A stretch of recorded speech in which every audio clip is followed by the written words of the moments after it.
Hello students, O2IAS academy के channel पे आपका बहुत बहुत स्वागत है। इस सेशन में हम लोग बात करेंगे श्रीलंका की इकोनॉमिक क्राइसिस के बारे में। प्रेजेंटली श्रीलंका में जो इकोनॉमिक मेल्टडाउन हो रहा है, जो पॉलिटिकल इंस्टेबिलिटी वहाँ पे आने वाली है, उसका जो हमारे एग्जाम पॉइंट ऑफ व्यू से रिलेवेंट चीज़ें हैं हम उनकी बात करेंगे। उसका इंडिया पे क्या इम्पैक्ट है, उसके कारण क्या हैं, उन सारी चीज़ों की बात करेंगे। तो इस सेशन का जो PDF रहेगा वो आपको हमारी एप्लीकेशन के फ्री स्टडी मटेरियल सेक्शन में मिल जाएगा। रेलेवेंट फोल्डर्स वहाँ पे बने हुए हैं। और अगर आप प्रेपरेशन कर रहे हैं तो आप UPSC या स्टेट सिविल सर्विसेज के कोर्सेज वहाँ पे इनरोल कर सकते हैं। तो ये सारी बेसिक चीज़ें वहाँ पे थी। फर्स्ट ऑफ ऑल हमें श्रीलंका की लोकेशन के बारे में देखना है। जब भी हम किसी इंटरनेशनल कंट्री की बात करते हैं तो लोकेशन देखी जाती है। हालांकि आप लोग जानते हो कि श्रीलंका जो है मेनलैंड इंडिया से दो वाटर बॉडीज के द्वारा सेपरेट किया जाता है। एंड वो वाटर बॉडीज हैं गल्फ ऑफ मन्नार एंड पाक स्ट्रेट। गल्फ ऑफ मन्नार और पाक स्ट्रेट इसको सेपरेट करती हैं। छोटा सा आइलैंड नेशन है। पुराना नाम इनका सेलोन हुआ करता था। ठीक है, बहुत लंबा समय तक ये कंट्री 1980 से लेके 2009 तक ये कंट्री जो है सिविल वॉर में घिरा रहा, लेकिन उसके बाद धीरे धीरे सिविल वॉर से निकल के चीज़ें अपने ट्रैक पे आनी शुरू हुई। एक और इम्पॉर्टेंट फैक्ट जो मैं आपको बता दूं एग्जाम पॉइंट ऑफ व्यू से, कि यहाँ पे इस पर्टिकुलर एरिया में एक छोटा सा ब्रिज है। वैसे वाला ब्रिज नहीं है, लेकिन कोरल्स जो है लाइमस्टोन शोल्स का एक शैलो एरिया का बहुत सारे डिपॉजिट्स हैं, जिसको मैथोलॉजिकल राम सेतु या एडम स्मिथ ब्रिज बोला जाता है। दोनों शब्द इसके लिए इस्तेमाल करे जाते हैं। It is nothing but a coral limestone shoals का एक सीरीज़ है, जिसको बोला जाता है कि या तो ये पुराना राम सेतु है या इसका दूसरा नाम जो एडम ब्रिज है। कई बार इस पे क्वेश्चन आ सकते हैं, एक दो बार पेपर्स में आया भी, इसलिए मैंने ऐड कर लिया बिकॉज हम लोग रेलेवेंट टॉपिक पढ़ रहे थे। एक प्रोजेक्ट भी यहाँ पे चल रहा था सेतु समुद्रम, बिकॉज इस एरिया में जस्ट बिकॉज ऑफ पानी काफ़ी शैलो है तो बड़े शिप्स नहीं निकल सकते, तो इस ब्रिज को तोड़ने की बात हुई या इसके लिए कोई अल्टरनेटिव रूट निकालने की बात हुई। इस वजह से सेतु समुद्रम प्रोजेक्ट आया था, but right now it has been abandoned by the government. तो ये एक एक्स्ट्रा पीस ऑफ इंफॉर्मेशन है, इसको याद रखिएगा। प्रेजेंटली श्रीलंका में जो हो रहा है, श्रीलंका में क्या हो रहा है कि इनके पास फॉरेन रिजर्व्स जो है वो खत्म हो चुके हैं। तो फॉरेन रिजर्व्स जो कि चीज़ें इंपोर्ट करने के लिए यूज़ करे जाते थे वो बहुत हद तक डिप्लीट हो चुके हैं। इस वजह से इनकी जो एसेंशियल आइटम्स का इंपोर्ट है, चाहे वो फ्यूल का इंपोर्ट है, फूड आइटम्स का इंपोर्ट है, कोल का इंपोर्ट है, वो सारी चीज़ें मिनिमम लेवल तक रिड्यूस कर दी गई हैं। इस वजह से देश में पावर कट्स लग रहे हैं, फूड जो लाइंस बहुत लंबी लग रही हैं, क्यूज लग रही हैं, फ्यूल नहीं मिल रहा है। बाकी जो इन्फ्लेशन है वो अपनी हाइट्स पे पहुंच चुका है, उससे अनएम्प्लॉयमेंट एंड पॉवर्टी की इंटेंसिटी भी बढ़ चुकी है। तो लोग हो गए परेशान, वो आए हैं सड़कों पे। बहुत डिस्कंटेंट मासेस में दिख रहा है। उस डिस्कंटेंट को कंट्रोल करने के लिए वहाँ पे कर्फ्यूज तक लगाए जा रहे हैं। इमरजेंसी डिक्लेयर कर दी गई। आज न्यूज़ आ रही है कि उनकी पॉलिटिकल लीडरशिप भी रिज़ाइन कर रही है, मिनिस्टर्स भी रिज़ाइन कर रहे हैं। तो this is a economic mess created out of multiple factors. तो इस सेशन में हमें उन फैक्टर्स को कंसिडर करना है कि क्या थे, हमारे लिए कुछ काम की चीज़ें उनको देखना है, and that's it, we are done with it. हर एक चीज़ की PhD करने नहीं बैठना, कौन सा पॉलिटिशियन, कितना करप्शन, मिस्टर 10% नहीं। हमें सिर्फ बेसिक सा जनरल ओवरव्यू लेना है कि वहाँ पे what went wrong after the civil war has ended, और अब जो है प्रेजेंट सिचुएशन इंडिया पे कैसे इंपैक्ट करेगी। ये दो तीन चीज़ें देखनी है। तो समझने के लिए सबसे पहले जो एस्पेक्ट हमें देखना है that is balance of payments. What went wrong, balance of payments. Balance of payment क्या होता है? ये एक लेखा जोखा है कि एक देश में कितना पैसा आ रहा है, कितना पैसा बाहर जा रहा है। अगर ठीक है हमारे देश में $1 बिलियन आ रहा है और $1 बिलियन ही बाहर जा रहा है तो जीरो है, ना तो बहुत नेट हमें गेन हुआ ना ही नेट लॉस हुआ। लेकिन बैलेंस ऑफ पेमेंट नेगेटिव तब चला जाता है जब किसी देश में इनफ्लो पैसे का बहुत कम हो, आउटफ्लो ज़्यादा हो। अब इनफ्लो किस सेंस में, अगर मैं श्रीलंका के सेंस में बात करूं, सिर्फ श्रीलंका के सेंस में बात करूं, तो इनफ्लो कैसे हो रहा है? एक्सपोर्ट्स कर रहे हैं वो, कुछ ना कुछ उनकी प्लांटेशन क्रॉप्स हैं, एग्रीकल्चरल क्रॉप्स हैं, उनका एक्सपोर्ट कर रहे हैं।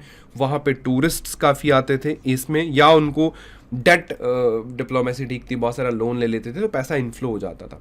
अब पैसे का आउटफ्लो कैसे होता है कि उनको बहुत सारी चीज़ें, फूड, फ्यूल, कोल, इस तरीके की चीज़ें इंपोर्ट करनी पड़ रही हैं, तो पैसा देना पड़ेगा। पैसा देना पड़ेगा तो पैसे का आउटफ्लो काफ़ी ज़्यादा है, या जो लोन लिए हैं वो चुकाने पड़ेंगे, उसका आउटफ्लो है। इस तरीके के जो एक्सपेंडिचर्स हैं वो उनका पैसे का आउटफ्लो बन रहा है। अभी श्रीलंका में समस्या क्या आई कि ये इनफ्लो के जो सोर्सेज हैं वो कम होते गए और जो आउटफ्लो है वो स्टेगनेंट है, वो बना हुआ है, बिकॉज वो सारी चीज़ें इसेंशियल हैं, इनको खरीदनी पड़ेंगी बाहर से। इन्होंने कुछ ऐसा इंतजाम नहीं किया कि लोकली उनको प्रोडक्शन हो सके। तो इस वजह से बैलेंस ऑफ पेमेंट बिगड़ा, बैलेंस ऑफ ट्रेड बिगड़ा।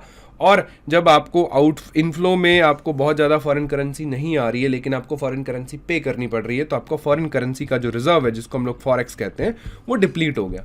अब फॉरेक्स नहीं है तो चीज़ें खरीदेंगे कैसे? जो ये इम्पोर्ट्स हैं वो इसेंशियल इम्पोर्ट्स जो बंद हो जाएंगे तो देश में अनरेस्ट हो जाएगा। अब अनरेस्ट है, अनरेस्ट के चलते तो इकोनॉमिक मेल्टडाउन और भी ज़्यादा है। वो समस्याएं तो बनी हुई हैं। तो ये जो प्रॉब्लम है एक ही दिन में बनी नहीं है। ऐसा नहीं है कि पिछले कुछ दिनों में फॉरेक्स खत्म हुआ और सब कुछ हुआ।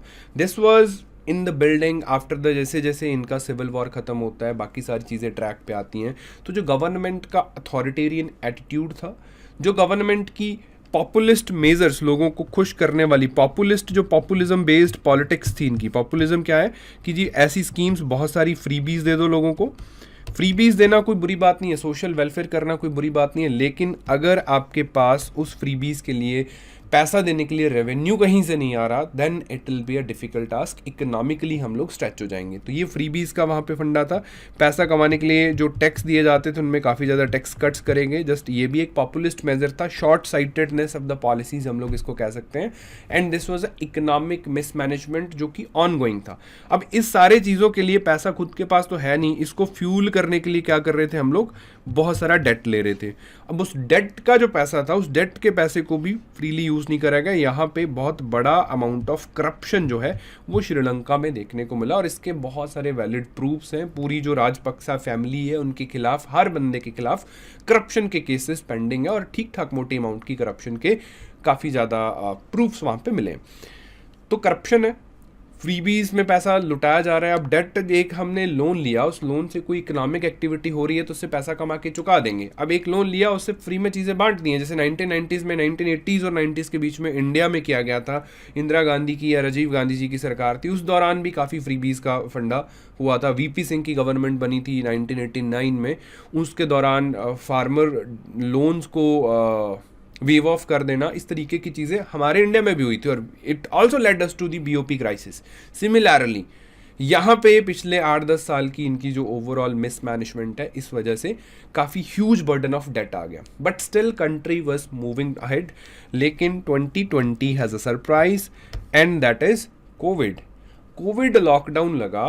उसके वजह से होता क्या है उसकी बात हम लोग करेंगे। पहले एग्जिस्टिंग क्या था? एग्जिस्टिंग इनका डेट जो है, मैसिव डेट इनका ऑलरेडी बिल्डअप था, यानी कि इनकी जीडीपी का 110% ऑफ द अमाउंट ये लोग डेट में लेके बैठे हैं, which is like a very huge massive debt. उसके बाद इनके फॉरेक्स रिजर्व कंसिस्टेंटली डिक्लाइन कर रहे हैं, इसका कारण हमने देख लिया। थर्ड थिंग जो 2020 में हुई जाके, जो कि इनको एक्सपेक्टेड नहीं था, दैट वाज कोविड का लॉकडाउन आया। कोविड के चलते जो भी टूरिज्म बेस्ड बिजनेसेस थे वो शट हो गए। इनकी इकॉनमी में काफ़ी बड़ा रोल है टूरिज्म का, और वहाँ से जो इनफ्लो ऑफ मनी है वो और कम हो गया। आउटफ्लो अभी भी लगातार बना हुआ है। अब इन्होंने लोन लेने के लिए जितने भी अपने एवेन्यूज थे लगभग एक्सप्लॉइट कर लिए हैं, तो नया लोन जो है, पुराने लोन को रीपेमेंट करने के लिए नया लोन लेने की अवेलेबिलिटी भी धीरे धीरे जो है वो कम होती जा रही है। अब इनके पास एक ही ऑप्शन बचता था, दैट इज आईएमएफ। वो भी एक्सप्लोर्ट हो गया। आईएमएफ से भी ये लोग क्या बेल आउट पैकेजेस मांग रहे हैं कि हम लोन चुका नहीं सकते, हमें और लोन दीजिए और टाइम दीजिए उसको पूरा करने के लिए। तो ये जो प्रेजेंट सिचुएशन है, इसमें आईएमएफ इनको लोन दे तो सकता है, लेकिन आईएमएफ से लोन लेना, जो इनकी एक्सटेंडेड फंड फैसिलिटी है, उसकी सबसे बड़ी समस्या है कि आईएमएफ हम पे बहुत सारी कंडीशंस लगाता है। हमारी पॉलिटिकल जो इकोनॉमी है, पॉलिटिकल इकॉनमी, जो कि हमारी फाइनेंस मिनिस्ट्री के डिसीजंस हैं, उन पे आईएमएफ का काफ़ी ज़्यादा कंट्रोल होता है। तो कंट्रीज नॉर्मली बचती हैं इससे, लेकिन राइट नाउ तो ये किसी भी एवेन्यू पे जाने के लिए तैयार है, लेकिन कोई आगे से हेल्प नहीं कर रहा है। तो इस क्राइसिस का एक और बड़ा पहलू भी है, वो ये है कि मैंने आपको दिखाया कि इनके एक्सपोर्ट्स में इनकी प्लांटेशन क्रॉप्स या एग्रीकल्चर प्रोडक्ट्स काफ़ी थे, लेकिन पिछले कुछ टाइम्स में ये प्रोडक्ट्स डिक्लाइन करे हैं। रीज़न क्या है कि श्रीलंका का एक डिज़ास्टर पॉलिसी मूव, वो क्या था कि श्रीलंका को एक ऑर्गेनिक आइलैंड बनाना है। ऑर्गेनिक आइलैंड यानी कि यहाँ पे इन्होंने फर्टिलाइजर ही बैन कर दिया। फोर्सफुली ऑर्गेनिक पे शिफ्ट करने के लिए जितने भी एनपीके के फर्टिलाइजर्स हैं, सिंथेटिक फर्टिलाइजर्स हैं, दे वो बैंड की श्रीलंका तो ऑटोमेटिकली ऑर्गेनिक फर्टिलाइजर्स पे स्विच कर देगा। लेकिन वो जो ट्रांजिशन है वो इतना ईजी नहीं होता। हमने देखा है हमारे नॉर्थ ईस्टर्न स्टेट्स में या सिक्किम में कि वो ट्रांजिशन लाते लाते काफ़ी मुश्किल आती है। और एक ऐसी कंट्री जो ऑलरेडी इकोनॉमिक कोलैप्स के वर्ष पे है, ऐसे डिजास्टर्स मूव लेना खतरनाक सिद्ध होता है, और वो हो चुका है। स्ट्रेस्ड इकोनॉमिक सिनेरियो में सोचिए कि टूरिज्म का पैसा कम हो चुका है, लोन मिलने कम हो चुके हैं, वापस देने के लिए रीपेमेंट्स जाने शुरू हो गई हैं, और इकोनॉमिकली हम लोग फ्रीबीज इतनी बांट रहे हैं कि हमारे पास रेवेन्यू नहीं है। एक एवेन्यू जहाँ पे हम लोग एक्सपोर्ट कर रहे थे वो भी बंद कर दिया, बिकॉज एग्रीकल्चर की प्रोडक्शन ड्रास्टिकली रिड्यूस हो जाती है in the shortage of NPK fertilisers. तो दैट इज़ मतलब क्वाइट अच्छी recipe for the economic meltdown जिसमें श्रीलंका हैज़ वेंट डाउन। तो this is what right now happening. अब in to sum up there are three aspects. पहला है corruption था, दूसरा है इकोनॉमिक मिसमैनेजमेंट, तीसरा है agricultural crisis led by the government की पॉलिसी। तीन चीज़ें, तीनों की वजह से कंट्री जो है वो लगभग कोलैप्स कर चुकी। अब इससे हो क्या रहा है, फोर्स्ड माइग्रेशन हो रही है इंडिया में और मालदीव्स में। जनरली ये लोग मालदीव्स कम जा रहे हैं, इंडिया को भाग के ज़्यादा आ रहे हैं, बिकॉज इंडियन एथनिसिटीज़ जो हैं वो नॉर्दर्न एरियाज, इंडियन तमिल्स वहाँ पे रहते हैं, वो क्रॉस करके इंडिया में आ रहे हैं और यहाँ पे समस्याएं क्रिएट हो सकती हैं लेटेस्ट स्टेजेस पे। इंडिया ने आज तक क्या किया हेल्प करने के लिए, है ना, India being a big brother neighbour. तो हमने देखिए जी लगभग $2.4 बिलियन पिछले 3 महीने में श्रीलंका को प्रोवाइड करा है, विच इंक्लूड्स $400 बिलियन का आरबीआई का करेंसी स्वैप था कि हम आपको फॉरेक्स प्रोवाइड करेंगे $400 बिलियन, 500 मिलियन जो लोन थे उनकी हमने पेमेंट्स को डेफर कर दिया, 1.5 बिलियन क्रेडिट लाइन दिया रिसेंटली कि जो फ्यूल फूड या मेडिसिन है आपने परचेज करनी है, रिसेंट लोन हम लोगों ने प्रोवाइड किया। यानी कि वो क्राइसिस टाइम के मेजर्स इंडिया ने वहाँ पे जाके स्टैंड लिया है। द पॉइंट इज कि इतने बड़े इकोनॉमिक मेल्ट डाउन में ये जो $2.4 बिलियन है ये वही तिनका है, डूबते को तिनके का सहारा टाइप है। बहुत बड़ा कुछ ये करने नहीं वाला है अनटिल अनलेस कुछ इतना स्ट्रक्चरल चेंज श्रीलंका की इकॉनमी में नहीं होता। बाकी इंडिया पे जो इम्पैक्ट्स हैं, सबसे बड़ा इम्पैक्ट है कि हमारे यहाँ रिफ्यूजी क्राइसिस पैदा हो जाएगा। दूसरा, अगर फाइनेंशियल इंस्टेबिलिटी होती है, दे आर गोइंग बैंकरप्ट, तो वहाँ के जो लोकल बिजनेसेस हैं वो काफ़ी बुरे तरीके से हर्ट हो रहे हैं और भी ज़्यादा होंगे। और इंडिया से जो चीज़ें एक्सपोर्ट होती हैं उन पे नेगेटिव इम्पैक्ट हमें ऑब्वियसली देखने को मिलेगा। इंडियन बीओपी में अगेन जो हमारा एक्सपोर्ट है, मनी का इनफ्लो है, वो कम हो जाएगा। और इंडिया से जो एफडीआई जाती है, जो हमारे इन्वेस्टर्स हैं, उनके पैसे को उधर खतरा है, बिकॉज अगर फाइनेंशियल स्टेबिलिटी नहीं रहती है तो definitely they are gonna go bankrupt over there. And one last thing, अगर कोलंबो पोर्ट के ऑपरेशंस में कोई भी डिसरप्शन होता है, तो मैंने आपको बताया कि इंडिया में जो भी शिपिंग होता है हम श्रीलंका से बाईपास होके आते हैं, जस्ट बिकॉज ऑफ वहाँ पे वो राम सेतु वाला फंड है। तो इस वजह से अगर कोलंबो पोर्ट के ऑपरेशंस में दिक्कत आई तो इंडिया में जो कॉस्ट और कंजेशन इश्यूज है वो दोनों बढ़ जाएंगे। शिपिंग का जो कॉस्ट है और कंजेशन काफ़ी ज़्यादा होने लग जाएगा, because we use that bypass hubs. इस पर्सपेक्टिव से इंडिया को भी इसका नेगेटिव इम्पैक्ट है। ठीक है, तो that's all for the Sri Lankan crisis. I hope ये आपको समझ आ गया होगा। Thank you so much.